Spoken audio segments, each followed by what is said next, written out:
everyone. Welcome to Barca News. It is August 3rd, 2026. And today we got a lot of exciting topics, starting with Hansi Flick, who for the first time has discussed Barcelona's plans as far as the center forward position. Also, Ferran Torres breaking his silence in regards to his links to PSG. And finally, Barcelona responding to Ferran's statements. We have a lot to discuss, so let's begin.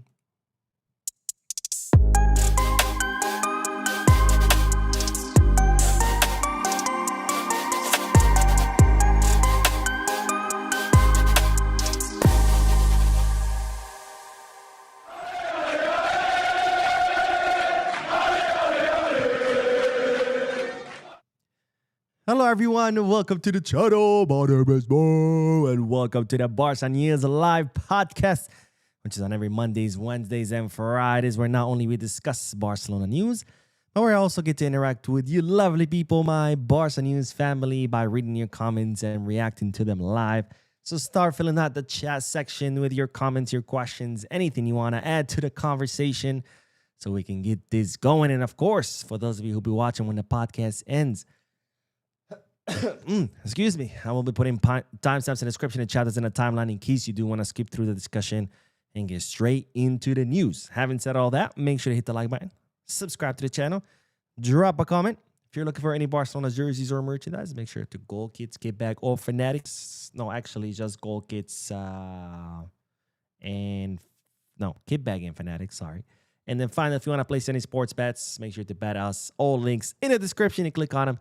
You get access to some pretty cool deals and offers. All right, let's begin with the news. But first, I do have to make a quick announcement because I know I had been promising you guys this. But the post is finally live for the Barca News raffle. Yes, it's that time again. Once again, I'm raffling a Barcelona jersey. This time, it's the away kit, the 2026-2027 away kit, the Kobe collab. And as I promised, the post is live. The post is up. So head to the post, read the instructions so you know how to enter the raffle. And of course, next Friday, well, this Friday.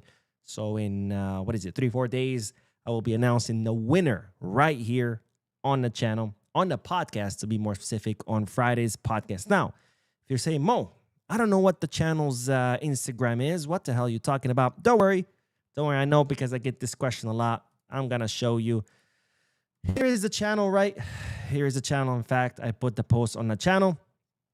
Explains what you need to do, which says to go to the Instagram page, follow the Instagram page, and comment on the Instagram post, right?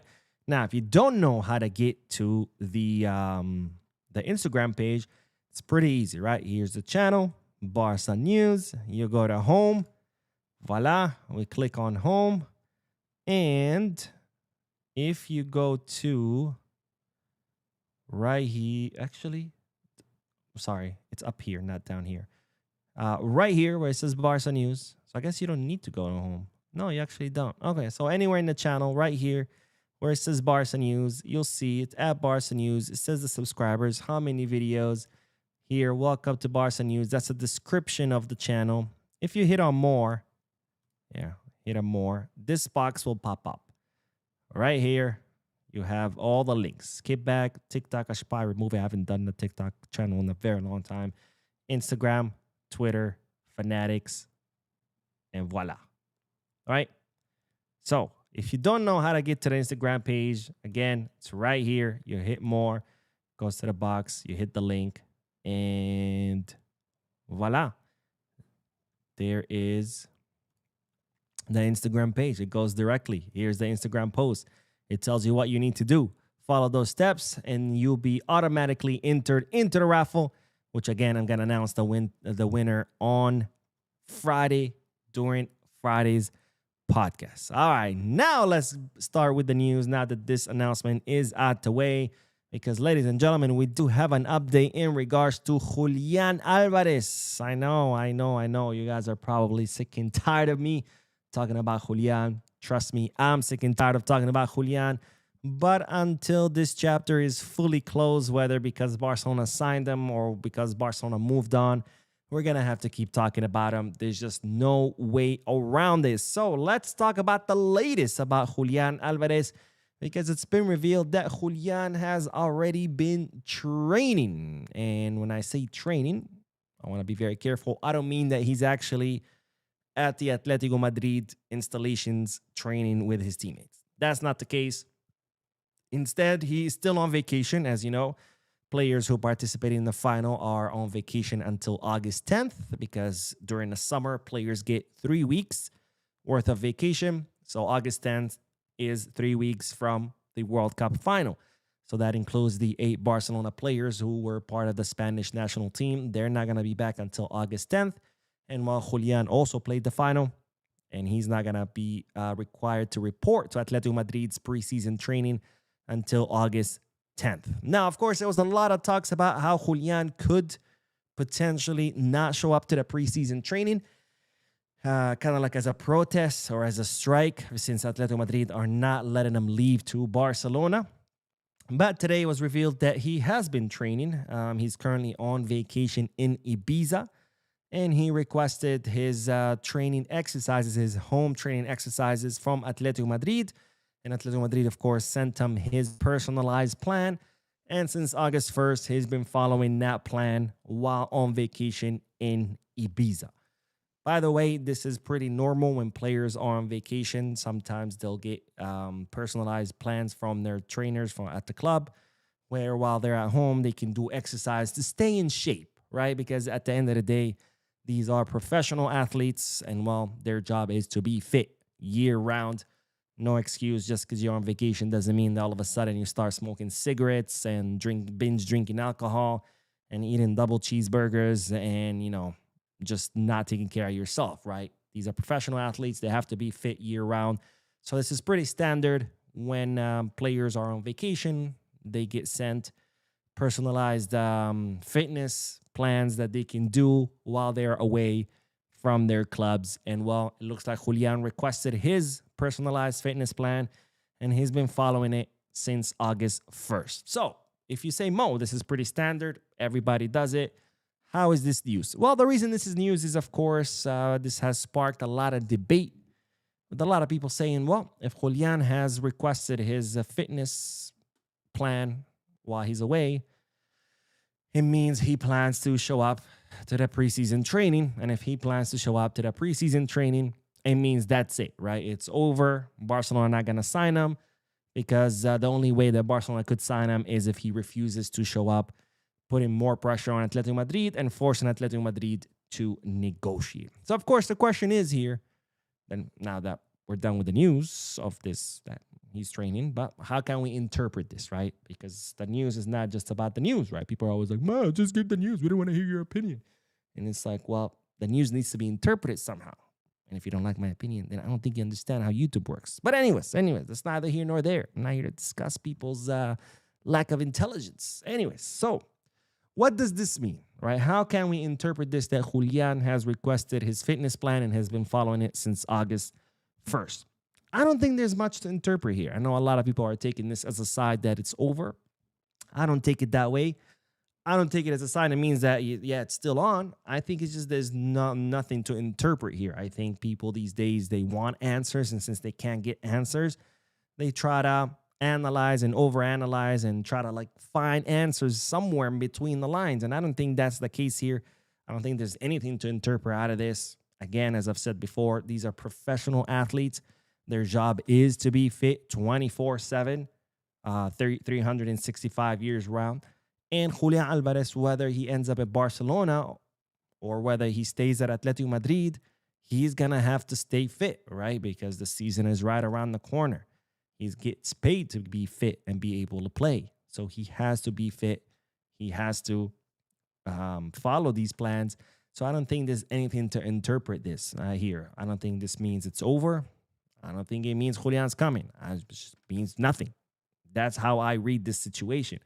I read it as an athlete doing his job, being professional, and staying fit. This is kind of like, for example, for me, I'm a lawyer.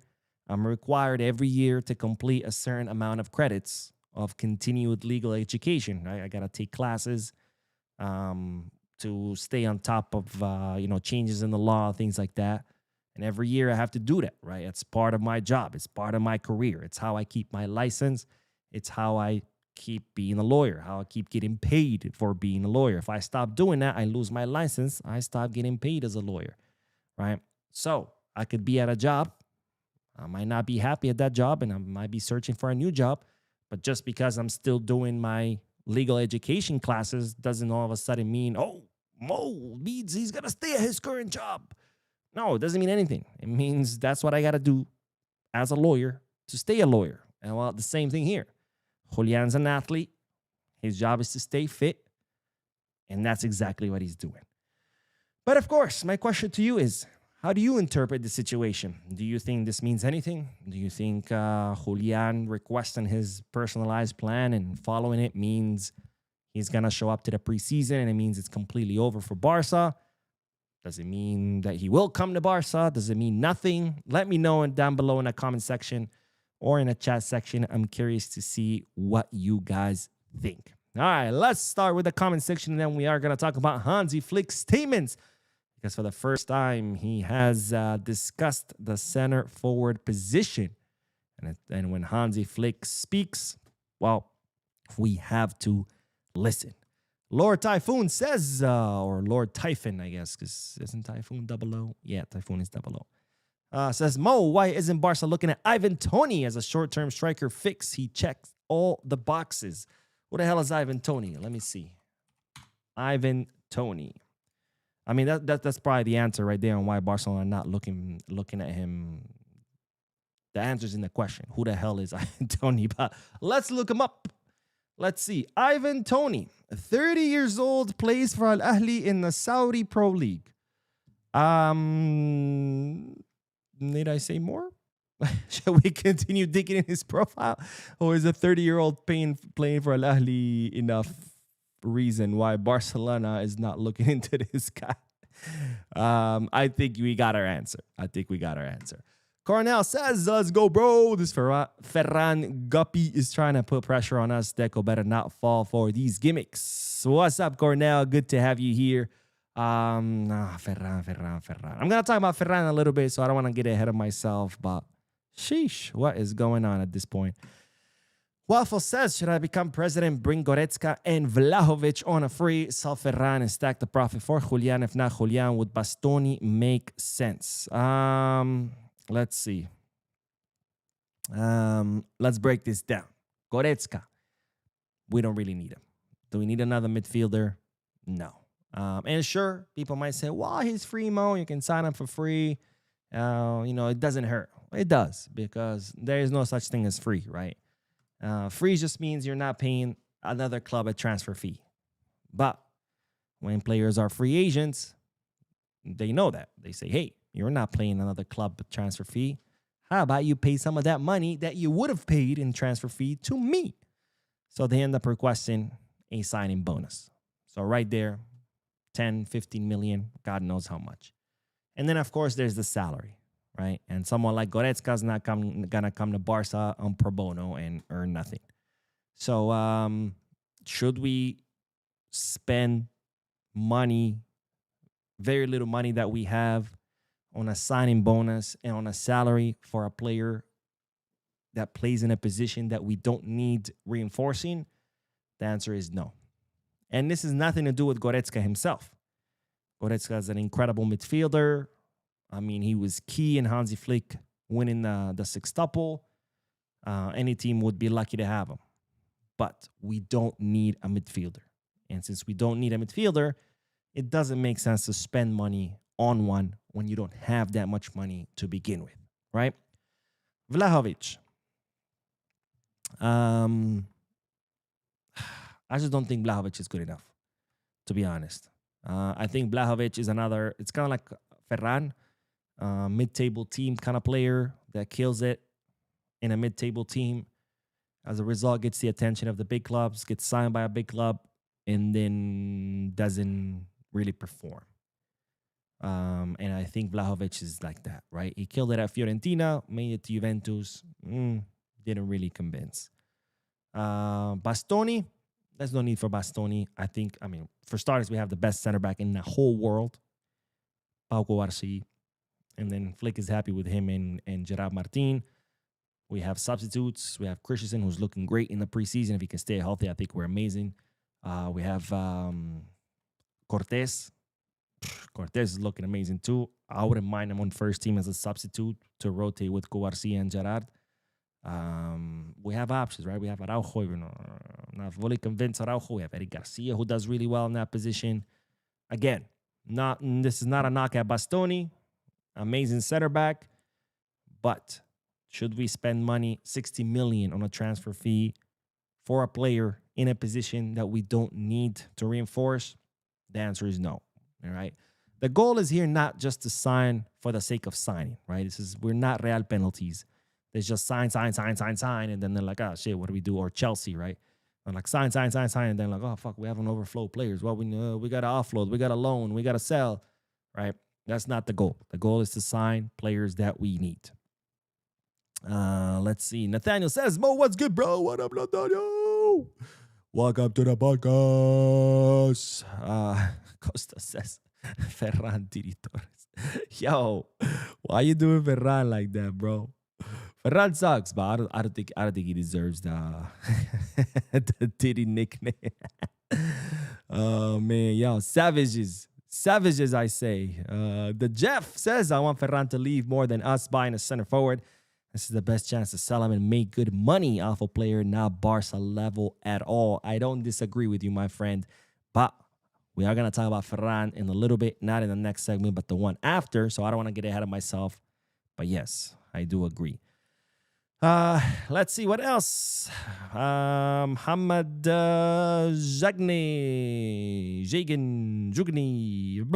says, yo, Big Bo, what's really going on with our club? We want the transfer to end. Why? I'm enjoying the transfer market. We've signed Gordon. We've signed Adeyemi. Brought in Bisiwu, which we've been waiting for a while for. Cancelo's on the way. You know, it's been an interesting market, I think. Don't you guys think? I think. I don't know. Let's see. Tana says, yo, Mo, I just see that a Jamaican little girl is on trial at Barcelona. Makes me proud of my country, Jamaica. Let's go. I was actually not aware of that. That's pretty cool. Do you remember her name? Well, I guess we can Google it. Let's see. Jamaican female player, Barcelona. I love Google. You could just throw like random fucking words like that. And let's see. I don't see anything popping up as far as Jamaican player on trial. Let's see. Oh shit! What did I do? I just erased my whole query. I hate this keyboard. Jamaican female player on trial. No, that's gonna pull up some random Jamaican person who got arrested or something when you put on trial. Tryout. That's better. I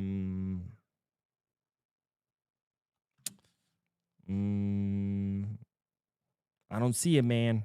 I don't see it. But hey, if you remember her name, let me know. I'll be curious to see it. And we do have a donation. Thank you so much, Ray Ramos, for your incredible generosity. But Ray Ramos says, happy Monday, Barca family.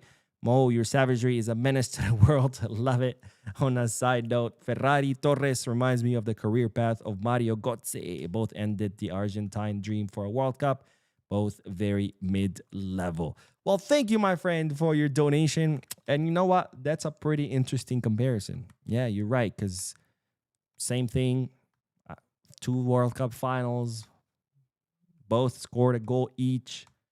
The only goal of the final to give their countries the World Cup trophy.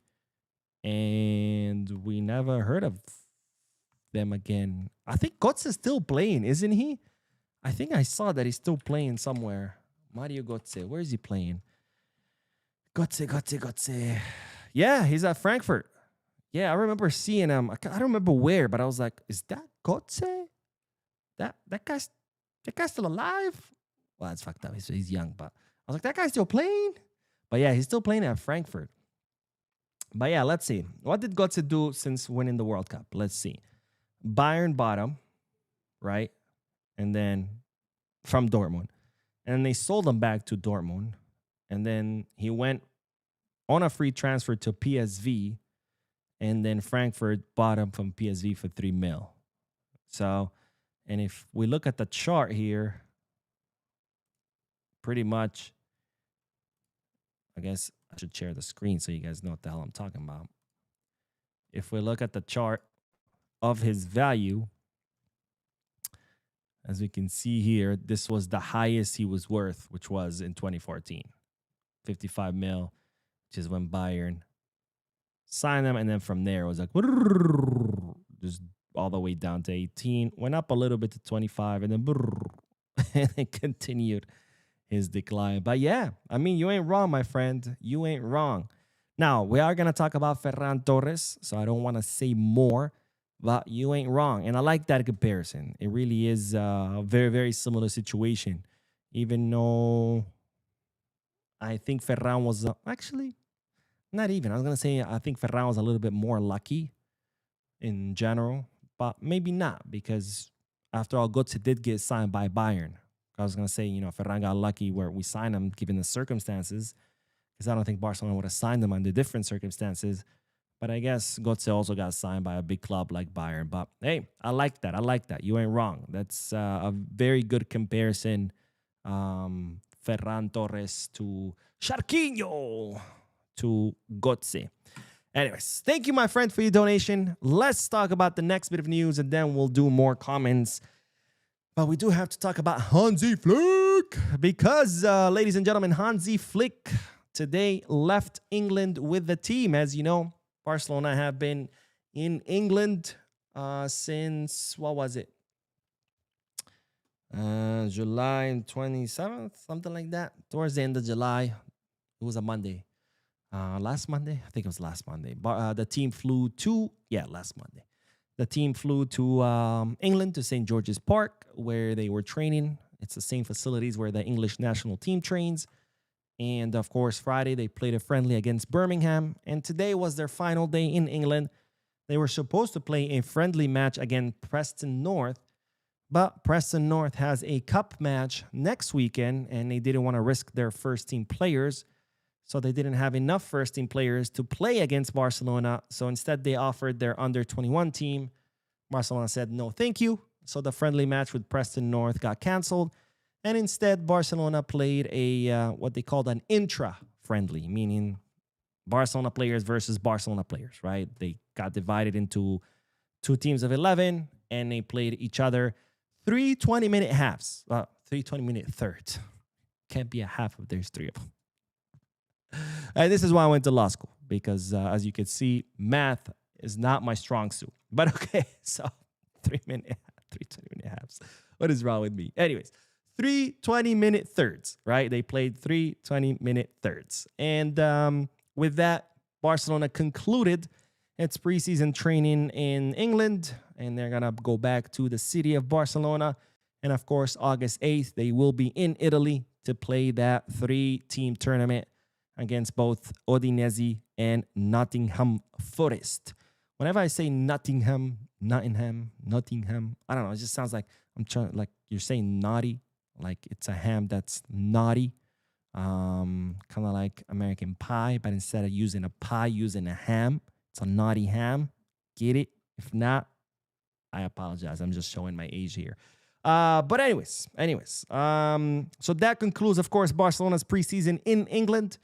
And Hansi Flick had some statements, very important statements, including what's going on with the number 9, right? What's the plan? Barcelona signing one. Can we do without one? All these questions were asked of the German coach, and this is what Flick had to say. We have to wait. I have total confidence in Deco. We know we have to do something. It also depends on Ferran. We'll see what happens. Now, pay attention to this, because even though it sounds like Flick is not saying a lot, it's not saying much, he's saying a lot. right? Because he says, we know we have to do something. And he also throws in there Ferran Torres.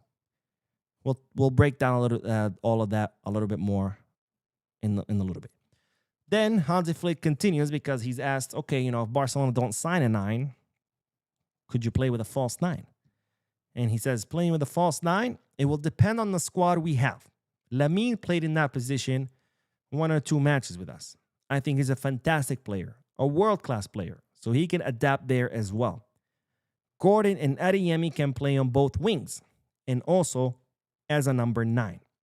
So in reality, we have many options. So let's look at all these statements combined because these were technically separate statements. One was about, is Barcelona going to sign a 9? The other one were, if Barcelona don't sign a 9, can we play with a false 9? But if you put them together, you get a better picture of what Hansi Flick is thinking as far as that position, because it remains the only position where we need reinforcements, right?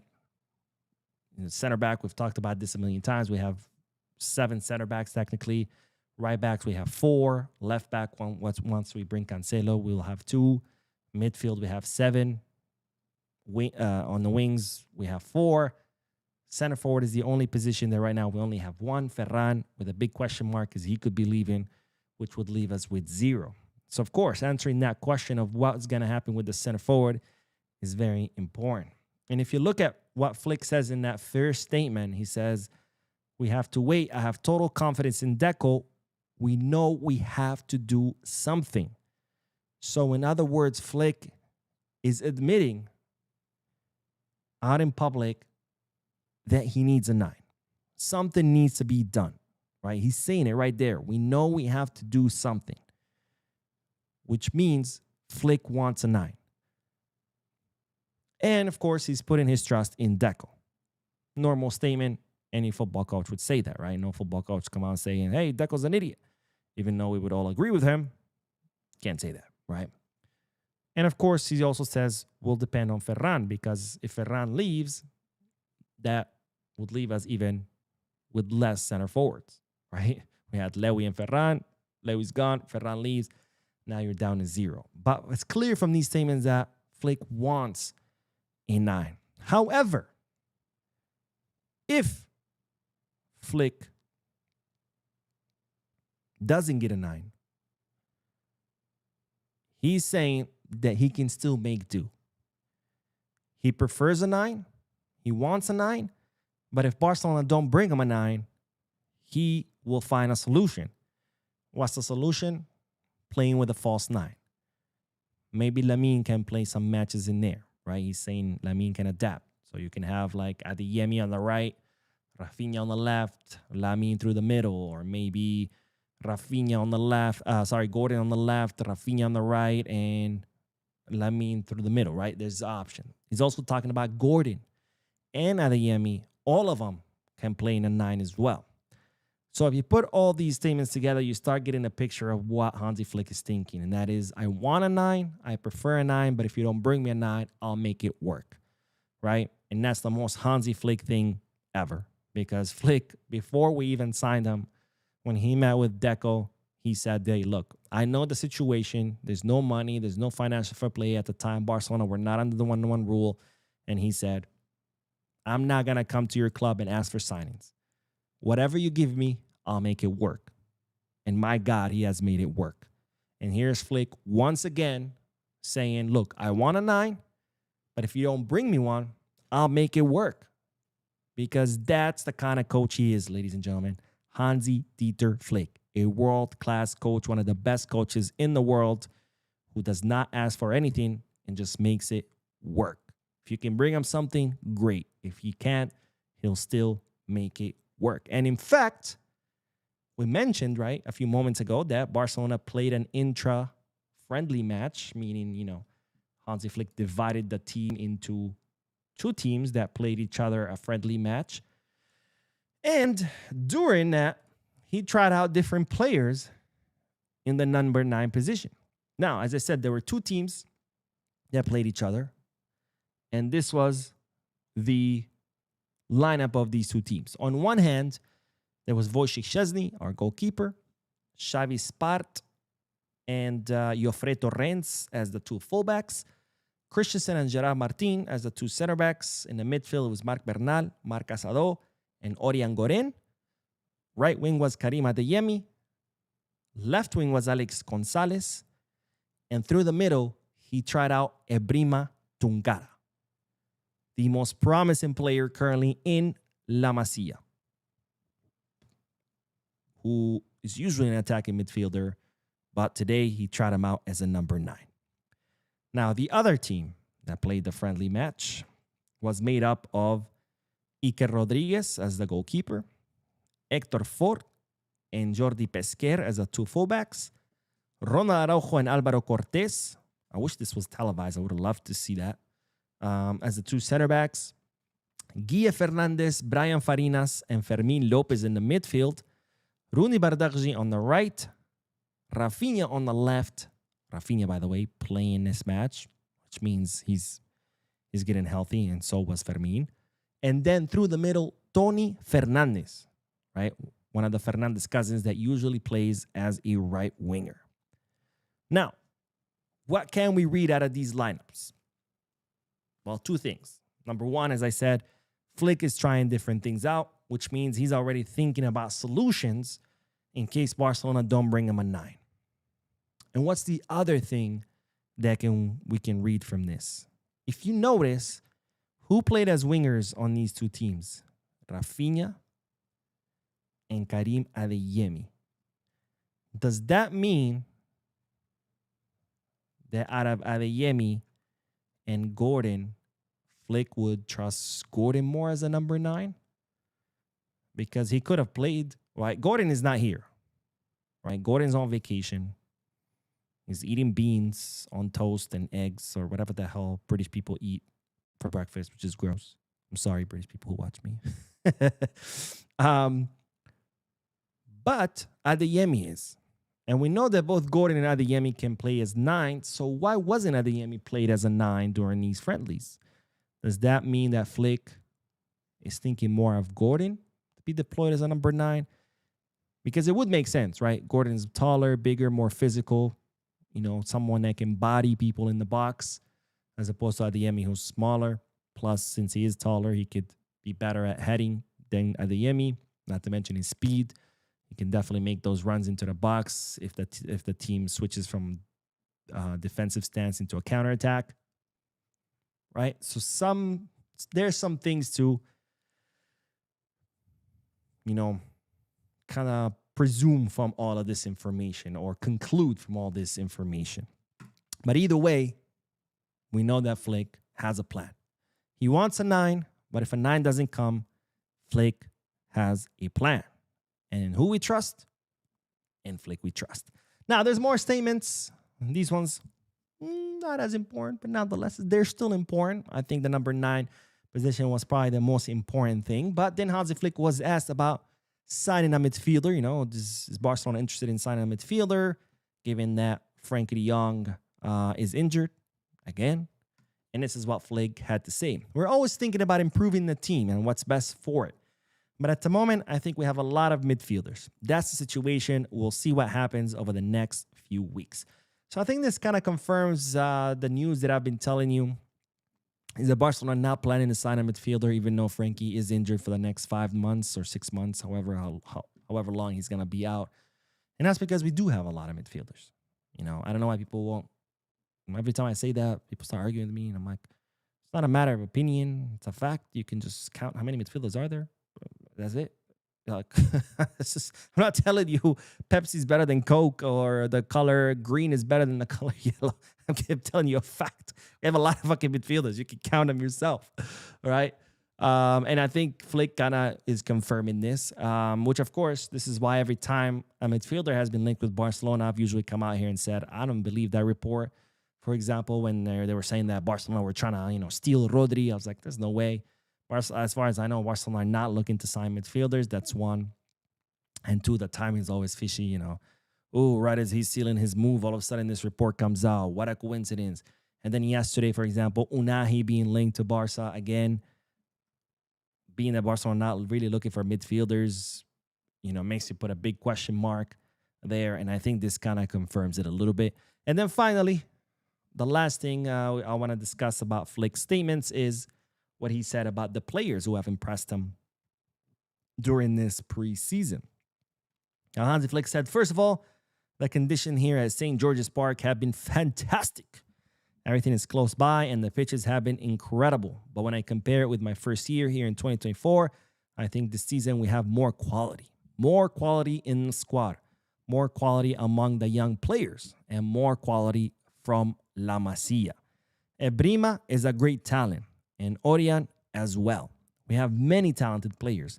Xabi Espart played very well at right back. He had a very good match against Birmingham, and you can also see in training that he's performing at a top level, and there are many others too. So Flick impressed with what he's seen so far, believing that there's a lot more talent, and I 100% agree. I mean, just look at the first squad, what we have now with the new signings, what we have in the academy coming up with players like Ebrima Tunkara, Yarra, and the list goes on and on and on. And that, of course, is a huge improvement, right? And people always like to complain because I read the comments and people are always complaining, oh, Barcelona this, Barcelona that, the board is a joke, the team is a joke, we're not going to win anything, we're not going to win that, we're not going to win this. But what they failed is to see in their constant desire to complain, which I will never understand why people like to just complain. Don't you want to be happy for once? Like, do you really enjoy always complaining? But anyways, what they fail to see in their constant state of complaining is that we have made huge improvements. Do you guys remember the squad under Koeman or under Setien? You guys remember having people like Andre Gomez, Semedo? What was that guy from Real Betis? See, he sucks so much, I can't even remember his name. Lenglet. You guys remember having those players on our squad? And now look at what the squad that we have. Look at the Barca Athletic players that are available for the first team. Look at the players coming up through the academy. We've made huge improvements. Now, yes, we have not won the Champions League, but let's not forget something. To win the Champions League, first you have to get there. And to get there, it takes time. And to get there, it takes improvement. And well, we've done that. We are improving. We're improving with every single season. Now, I know people are unfortunately impatient in the age of social media where they want everything at the click of a button, but that's not how life works. Okay, improvement takes time. And well, we're getting there. We have a better squad. We have more depth. We have more talent. We have more skill. And that's something to celebrate. But anyways, let's get back to the comments, and then we are going to talk about Sharquinho, a.k.a. Sardine. But first, we have a donation from Sanjok. Thank you, Sanjok, for your donation. As always, very, very, very, very, very, very generous of you. But Sanjok says, Flick is a saint. Xabi would have quit by now. Hey, you ain't wrong, my friend. You ain't wrong. And you know what? Every time Hansi Flick shows us what it's like to be a real coach, it's a vindication for every time people sat there talking shit to me on the comment section, telling me how toxic I was, how I'm not a Barca fan because I criticized Xabi, how they didn't want to watch my channel anymore because I criticized Xabi. And to all those motherfuckers, I say, where are you now? It feels good. It feels good. Anyways, but thank you, my friend, for your donation. Let's see. Where did I leave off? Mariam says, hi, Mo. Yusuf here. Had to use my sister's phone because my phone had issues. Damn, bro. How are you leaving your sister without a phone? Why do you think Osimhen is going to be a problem at the locker room? Well, thank you, Yusuf, for watching, even though you had to do it through your sister's phone. And thank you to your sister for letting you use her phone. But why do I think he'll be a problem? Because he's a Nigerian Vinny. Let's put it that way. Maybe not as bad as Vinny, but, you know, given his history, I mean, and by the way, I'm not the one who thinks that. I'm telling you why Barcelona don't want to sign him, right? And because at the end of the day, what I think or not, it's irrelevant, right? It's at the end of the day, it's Barcelona. It's what Barca thinks what's important, right? Because they're the ones making the signings, not me. And if Barcelona think that Osimhen would not be good because of his negative attitude, you know, that's what they think, my friend. If you think they're wrong, write them a letter. Barca got culture says Barca fans see Real Madrid sign everyone and thought we should do the same. We only had a striker and like one or two more signed, but no world class striker on the market. Yeah, and I think that's a problem, right? And that people are always looking at what Madrid does and they want to compare to what we're doing, and it's unfortunate. Why? Because for the longest time, Barca fans had this inferiority complex, right? For the most of history time. Because Barcelona was the underdog club, right? History, politics, etc. Barcelona being the symbol of Catalan identity, and with the whole Catalan independent movement and the civil war, and Catalans being ostracized and killed, and their language being prohibited, and their flag being made illegal, and all that. Barcelona was always the underdog. Meanwhile, Madrid always enjoyed the support of the regime, the funding, the support, right? It became, Franco was a very intelligent man as a dictator, and he knew that football united people. So he decided to make football the force to bring all Spaniards together. So they forget that he's a dictator and that he was, doing dictator things, which are not good things. And of course, he needed a club that be the face of all that. And well, it wasn't going to be Barcelona, which were literally the face of separatist movement. So instead, he chose Madrid, right? So Madrid have always had that upper hand, right? They've had the political backing, financial backing. It all has gone in their favor. So Barcelona, for the longest time, they were the underdog club.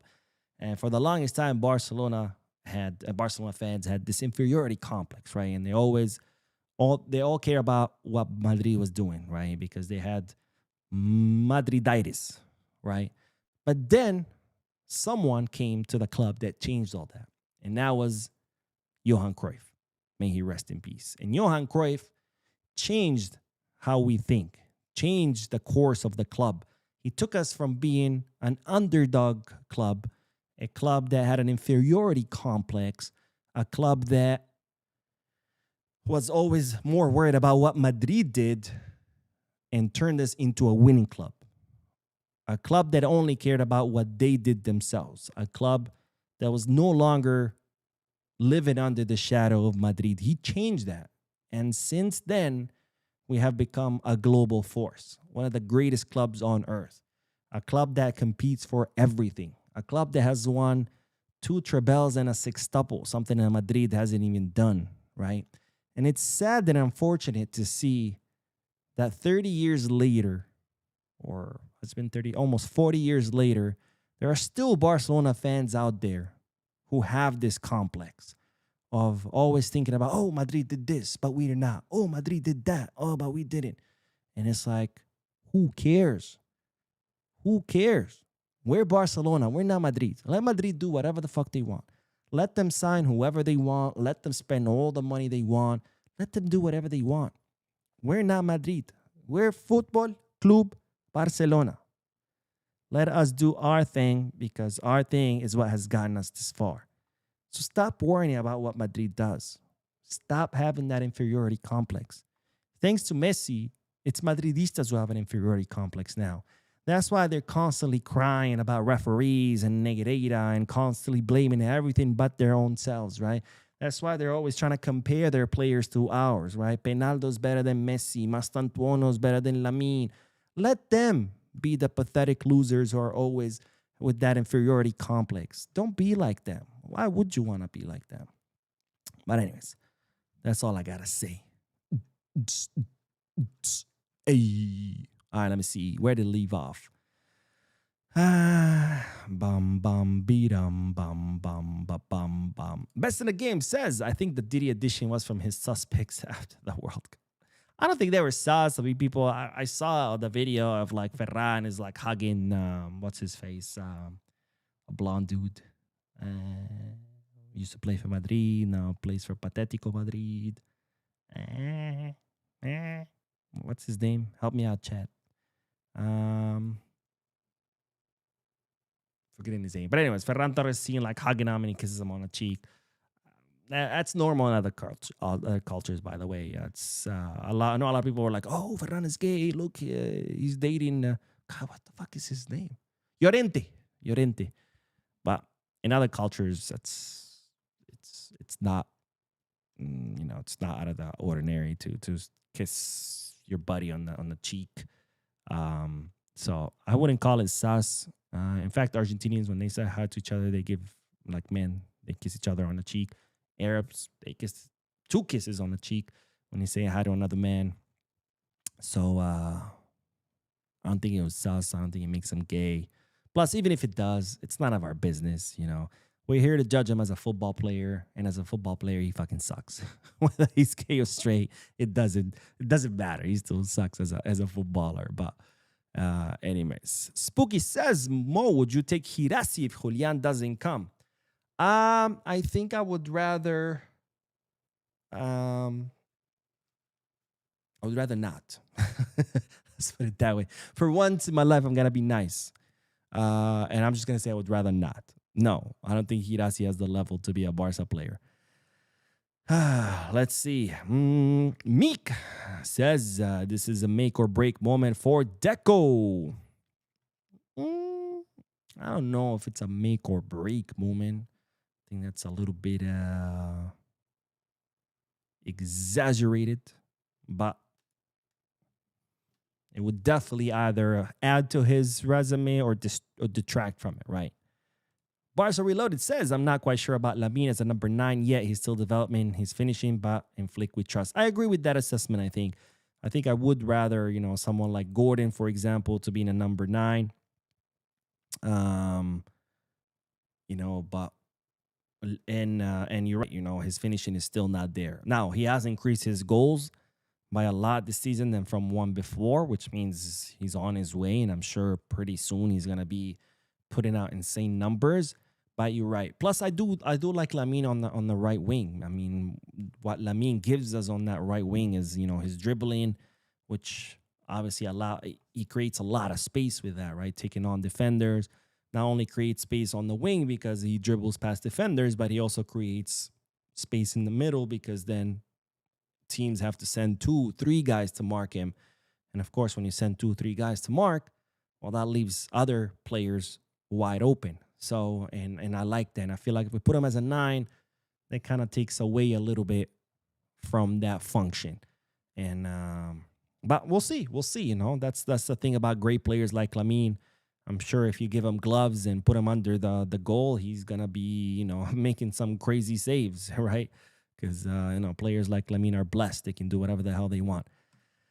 Rex says, if Barca let player do good and cheap as Fisnik Aslani, we would AV fucked up. Oh, are you saying if we let someone like Aslani go? Here's the thing with Aslani. I like Aslani. I think he has lots of potential, and he could be perhaps in the future one of the big 9s in Europe.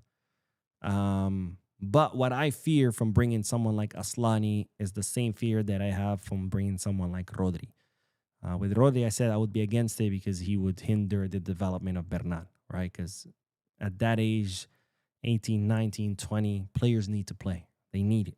They need to. And if they don't, they plateau. This is why you see, for example, clubs loaning out their players all the time who are that age because they're not good enough to be a starter, but they can't sit on a bench either. They need to play. So they loan them somewhere else where they can get those minutes to become good enough for the starting position, right? And I fear like bringing someone like Aslani, who would not be a starter, would be the sub, would then hinder the minutes of someone like Hamza Abdelkarim, right? Because Hamza is 18, he needs to be playing. And yeah, he technically could stay playing at Barca Athletic, developing there. But there's going to be a moment where he's going to need first team minutes. And if you have a 9 and Aslani is the sub and Aslani is only 23, where do you stick Hamza? And then we're gonna have a problem with like Margiu, right, where he left because he was like Barcelona had Lewy, and they go and sign Vitor Roque, and then Gu's like, all right, well, you brought in a pretty young sub. Where does that leave me? And he leaves. Now, of course, I'm not with Gu. We didn't miss much, but with Hamza, we could, right? But anyways, let's get back to the news, and then we'll do more comments. But let's talk about the man of the hour, Charquinho. Fucking Charquinho. Because today he appeared on NBC Today, the Today Show on NBC. That's what it's called. He's currently here in the U.S. He's doing a tour, a post-World Cup tour, because, you know, who doesn't want to see and hear Ferran talk about the World Cup, you know? Out of all the Spanish players, he's definitely the one you want to see. So he's doing a U.S. tour where he's going to be going to different media outlets, different shows, kind of like promoting himself, right? I think it's part of Under Armour. I don't know if Under Armour have signed them or not, nor do I care. But anyways, Ferran Torres appeared today on Today's Show on NBC. He's supposed to appear on CNN as well, a different show. And well, this is what he said in Today's Show when he was asked about his future at Barcelona and his links to PSG. I have a contract with Barcelona, but in football, you never know. I am waiting to make the right decision. I don't know yet. Then he was asked, do you have a dream club? He said, dream club?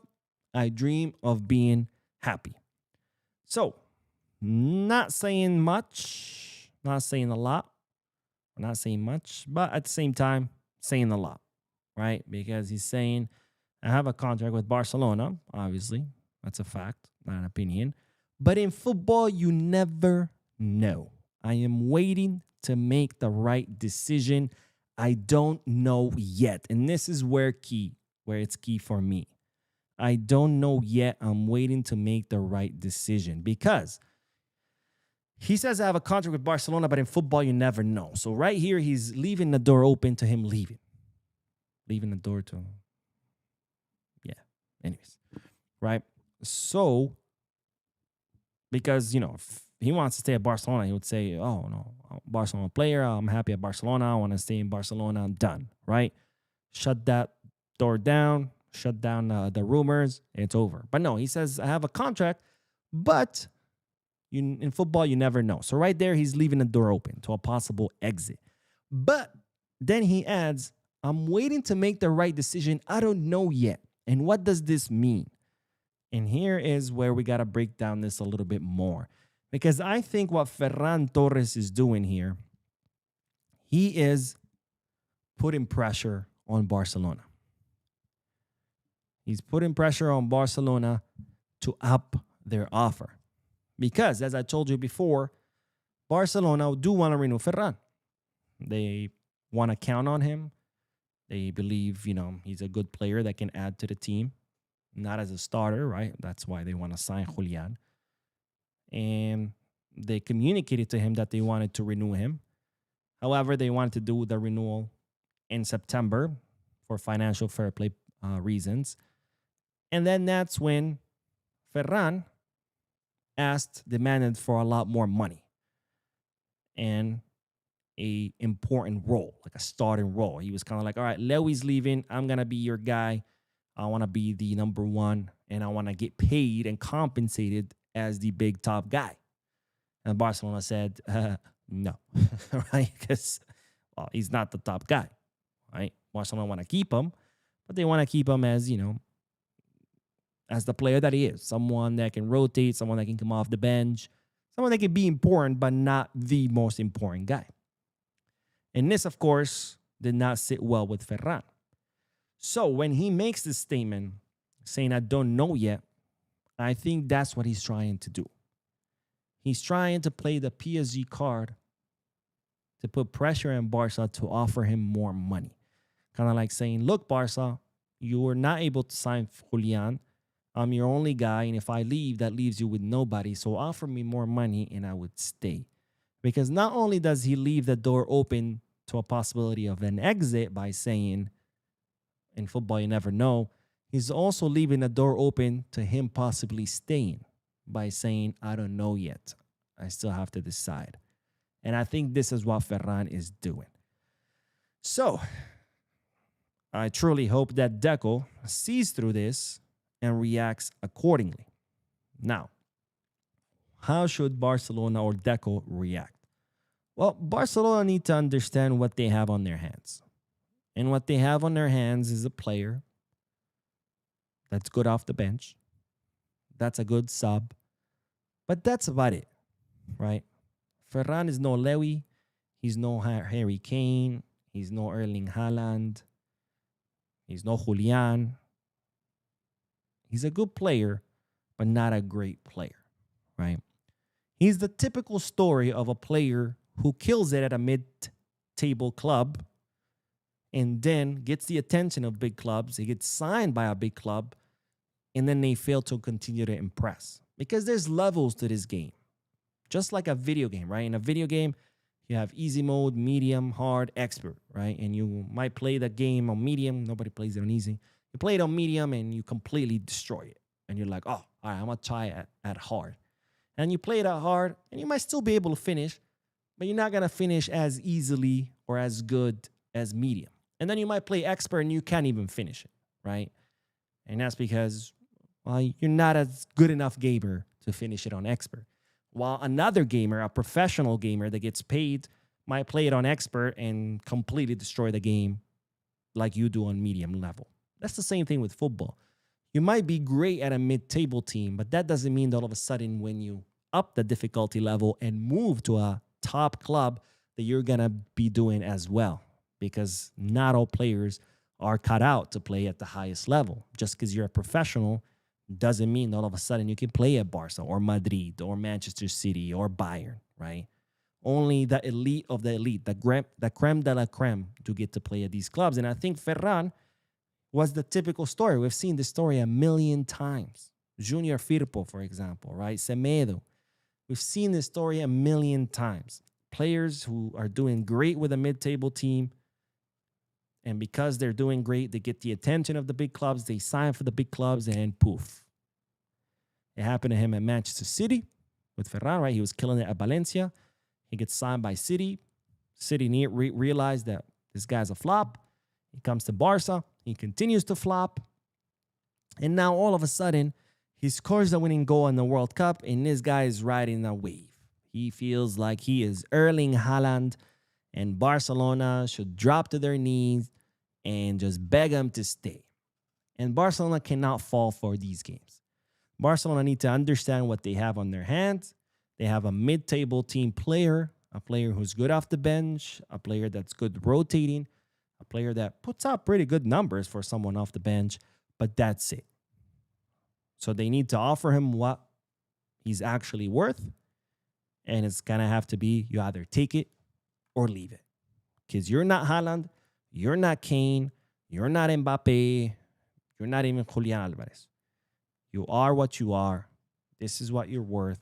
You take it or leave it. We cannot be falling for games of players trying to, blackmail us. Ooh, sign me, or, you stay without a 9, because that's not how it works.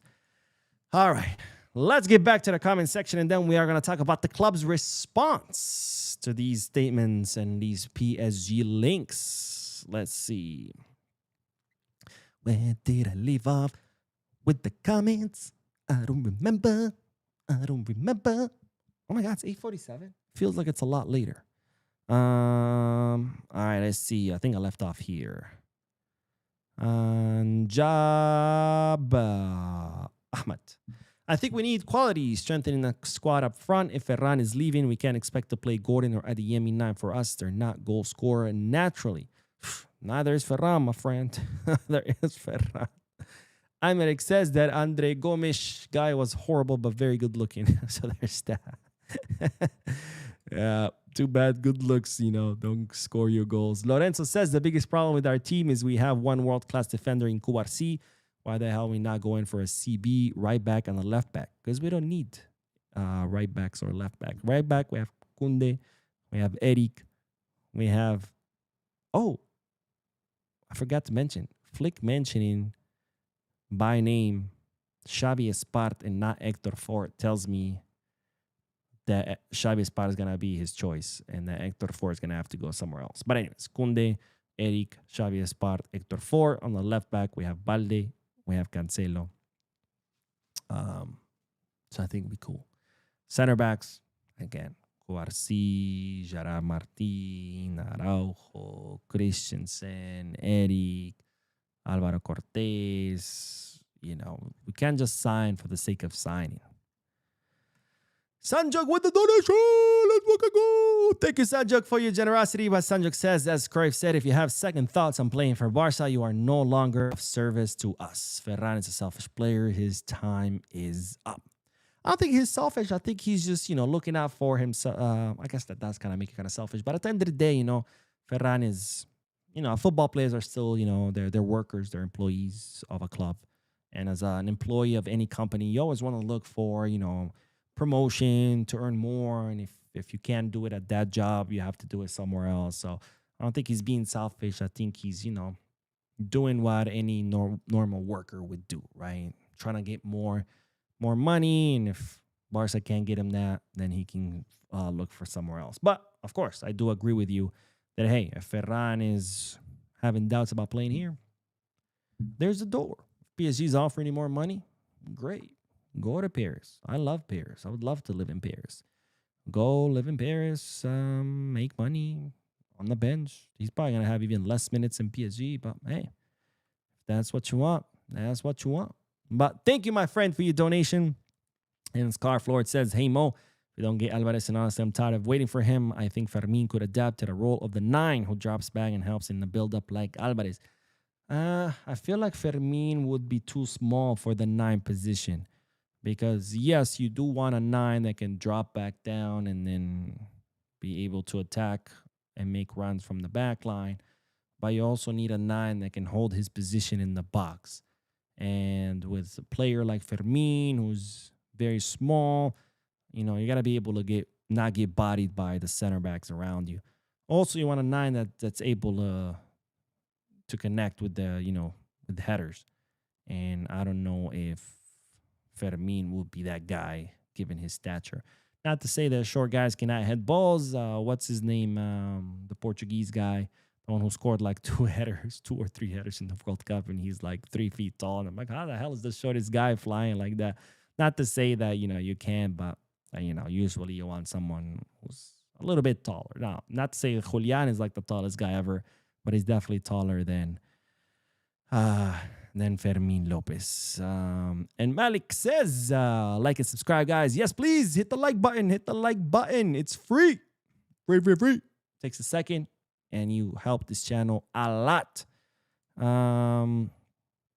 Ibrahim says, Mo, I saw reports saying that what Madrid have spent for Mourinho of late is more than what Barcelona has spent since Flick arrived, and no financial fair play violation by Real Madrid. Well, Real Madrid are in a different financial situation than us, right? We cannot apply the same rules, financial fair play circumstances to them because they're in a much better financial situation. They're not as burdened by debt like we are because they were in a much better financial situation when the pandemic hit. So they weren't affected as much as us. But it's definitely interesting to see all the money they have spent with absolutely nothing to show for. I think the last figure I saw was 520 million, not including Mbappe's signing bonus of 120 million, which that puts them at 640 million euros. I'll say that again, 640 million euros on signings in 2 years with nothing to show for. And to think, there's this troll, there's Madrid troll who's always commenting on all the videos. I love it, by the way. It's hilarious. And he's always like, yeah, Barcelona sucks. They're a small club. Look, we just signed this and we just signed that. And I'm like, yo, I would be embarrassed to be saying that. Like, that's not something you want to be proud of. To spend 640 million and win 0 trophies, that's not something to be proud of. That's something to be embarrassed of. It's like, why is he's always celebrating the signings. But I was like, all right, bro, if you want to celebrate signings, that's fine. Keep celebrating signings. We'll celebrate trophies, But trolls are trolls. But I enjoy it. It ups the engagement of the videos. Plus, I always get a laugh. Plus, I get to troll them back. Berkey says, Mo, I literally wait up every day for your videos because all the other Barca YouTubers are showing some weak minds. Well, I appreciate you, my friend. I appreciate you, my friend. Look, I'm not here to impress anyone with, I'm just here to give you my opinion, raw, no protection, no spit, just raw and dry. Just kidding.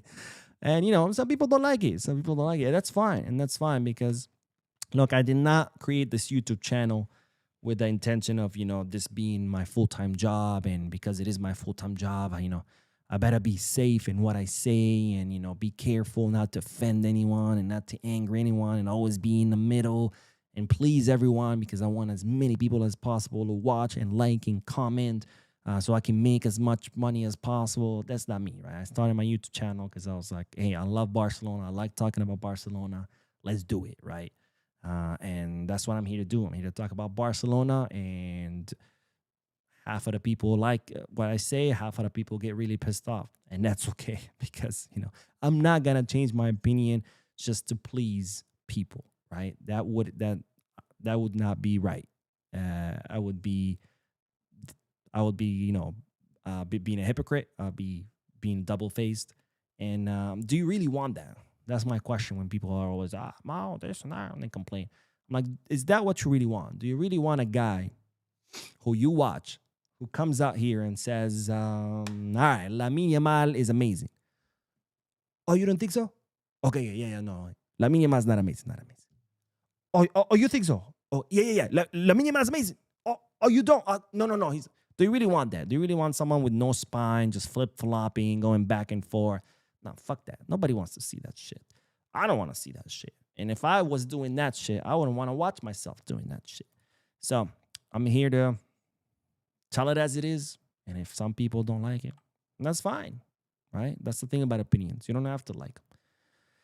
But I appreciate you, my friend. And then let's do one more comment, and then we'll do the last bit of news. But Barca Reloaded sounds like Pep did to Man City what Cruyff did to Barcelona when he became part of our family. 100%, my friend. Cruyff completely changed the mindset of Barcelona, completely changed the direction of Barcelona, all of that.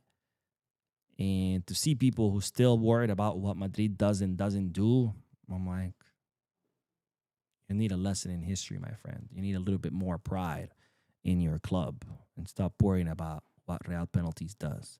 But anyway, so let's do the last bit of news, and then we're going to do more comments, and then we'll wrap this up. But let's talk about the club's response, Barcelona's response to Ferran Torres and his links to PSG and his whole statement of, I don't know, shut the fuck up. Anyways, Barcelona's response has been, Ferran is not for sale. Barcelona count on him for next season. They want to renew his contract. And if he wants to leave, he needs to tell Deco face-to-face, man-to-man, I want to leave. And if that happens, then Barcelona will let him leave. So in other words, as it stands right now, Barcelona are moving along like nothing has happened, like they don't know anything. They count on Ferran for next season. And again, if he wants to leave, that's fine.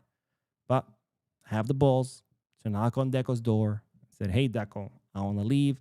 Rather than this all bullshit of, I'm going to go on the show. And, I don't know, my mind. So that's Barcelona's response, which I think is the right response. As I said a few moments ago, Barcelona should understand what they have on their hand. A good sub.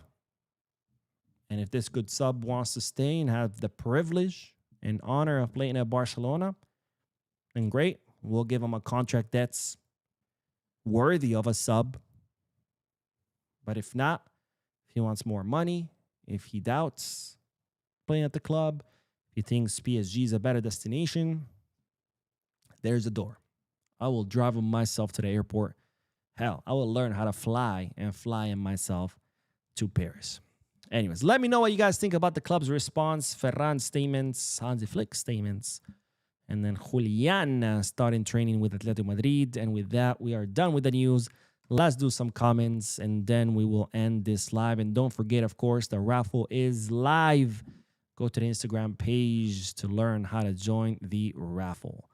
All right, let's see. Noor Hassan says, fuck Ferran. He thinks he's not valued fairly at Barca. If we match his valuation, imagine the salary we should then be paying Pedri. Fuck Ferran, let him out. We screwed up with Araujo. Learn now. Yeah, that's true. That's true, and that's always a problem, right? That's always a problem when you all of a sudden try to keep players and pay them a lot of money, is that other players are going to be like, wait, what about me, right? And, that happened with, for example, Vinny, right? Mbappe comes, they offer him, they throw all the money they have at him just to convince him to go there. And now all the other players are like, wait a minute, this guy hasn't won you anything and he's making more than me and I've won you trophies. Like, what about me? And now it looks like Vinny could be headed to Arsenal, right? I hope not, because he's very toxic and it's always nice to have that toxicity in Madrid's locker room, wreaking havoc, but we'll see. We'll see. But at the same time, it would be a relief, because can you imagine Vinny, with how toxic he is, being coached by Mourinho, who's another toxic piece of shit? Ugh, the two of them together. Ugh. Blah. Blah. Anyways. Mr. Gastro says that renew Ferran and give Vlahovic backup better than nothing. The thing is, Ferran is the backup. You can't get a backup for the backup. You need a starter for the backup. Let's see. Bong. No, I'm going to stop there. Hey, Mo, this Mike from Houston. Please keep it up. Your channel is very informative and you're doing a fantastic job. My daughter's Madrid super fan, but she likes listening to you. I appreciate it, my friend. Thank you. Thank you. Thank you for the support to you and your daughter.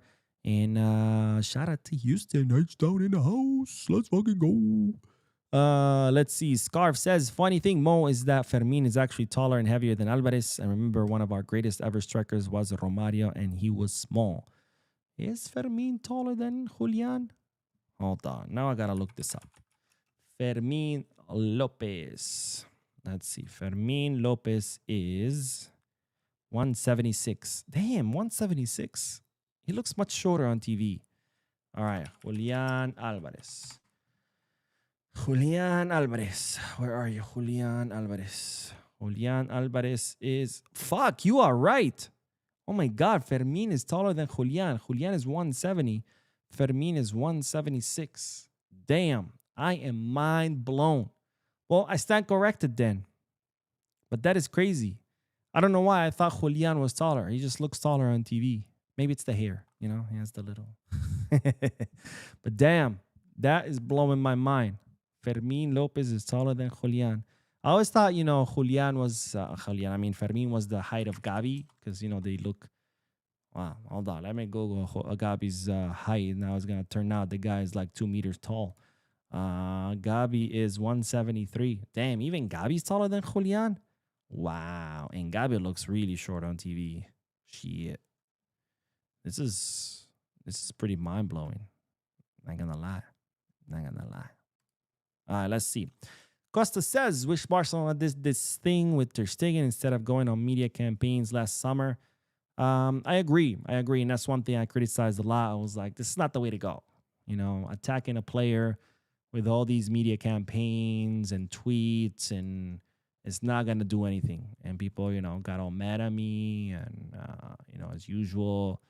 And turned out I was right, because the moment Barcelona stopped those campaigns and actually sat down with Ter Stegen and talked to him face to face, look what happened. Right? At first, Ter Stegen was like, I'm not leaving. Then he gets injured, so he's definitely not leaving. But then he's like, I'm not letting them register anyone in my place, right? And then finally, Barcelona stopped with the campaigns, stop with the games and the bullshit. They sit down with Ter Stegen face to face. They talk to him like a man. And look what he does. He's like, okay, fine. You can register someone in my place. Boom. Joan Garcia is registered in his place. When to transfer market comes, Ter Stegen is recovered. Barcelona talk to him face to face, man to man. Boom. He leaves to Girona. Yeah, he gets re-injured. But there you go. Barcelona get both things that they wanted. First, to register Joan Garcia in his place. Second, for him to leave. This summer, same thing. No campaigns, nothing. Hey, they're saying it's like, look, I want to stay. My ex-wife is here. My kids are here. He's already Ajax.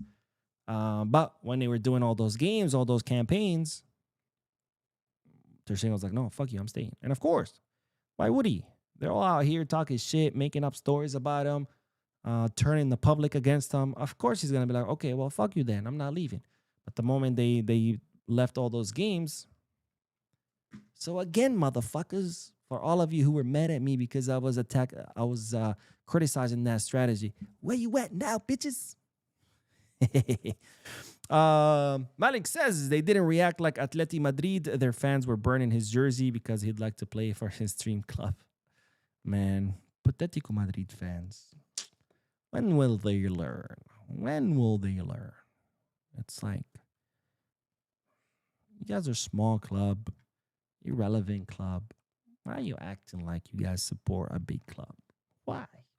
Just, you don't see Girona fans pretending that their club is huge. They know what kind of club they support. Same with like all these other mid-table team clubs. Why Patético Madrid clubs acting like their club is a big club in Europe? They're not. Just accept it. The more you accept it, the better. Let's see. Let's do one more comment and then we'll end this. But Taiwo says, Mo, the best decision is that Ferran should go. No sentiments be allowed. I mean, don't get me wrong. I would much rather for him to leave. I've been wanting Ferran out since the day we signed him. But if we don't sign Julian and nobody else comes in at 9, it wouldn't be a bad idea to keep Ferran. Right? Not because he's amazing, but it's a lot better to have just a substitute with no starter than no starter and no substitute as far as the 9, right? And that's why I want us to sign a 9 so we can get rid of Ferran. But if we don't sign a 9, it's hard to then get rid of Ferran as well, even though, again, I would love to see him go. But anyways, that is all, ladies and gentlemen. Thank you so much for tuning in. Thank you for all your comments. Don't forget to hit the like button. Don't forget to subscribe. And don't forget to enter the raffle. And with that, I bid you guys a good night. I will see you tomorrow. And as always, Viscarsa.